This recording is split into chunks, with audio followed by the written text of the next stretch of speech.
शिराळा या ठिकाणी विनोद सम्राट गुलाबराव बोरगावकर यांचा स्मृतिदिन पार पडला।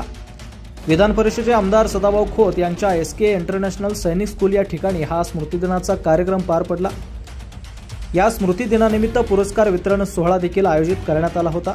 यावर्षी प्रसिद्ध लावणी नृत्य सम्राज्ञी छायाताई लाखे इस्लामपूरकर यांना विनोद सम्राट गुलाबराव बोरगावकर जीवन गौरव पुरस्काराने सन्मानित करण्यात आले।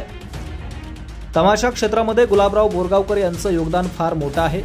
कलेला महत्त्व दिलं पाहिजे असं म्हणत एसके इंटरनॅशनल स्कूलचे व्यवस्थापक व रयत क्रांती संघटनेचे अध्यक्ष सागर खोत यांनी त्यांच्या संगीत शाळेला गुलाबराव बोरगावकर यांचं नाव देऊन त्यांच्या शाळेच्या परिसरात गुलाबराव बोरगावकर यांच्या नावानं कलावंतांसाठी नाट्यगृह देखील उभा करणार असल्याची घोषणा सागर खोत यांनी केली आहे। या कार्यक्रमास गुलाबराव बोरगाव यांचे चिरंजीव पापाभाई बोरगावकर यांच्यासह त्यांचे कुटुंबीय तसेच ज्येष्ठ पत्रकार संजय थोरात, ज्येष्ठ साहित्यिक दिबा पाटील, रयत क्रांती संघटनेचे अध्यक्ष सागर खोत यांच्यासह अनेक मान्यवर व तमाशा कलावंत उपस्थित होते।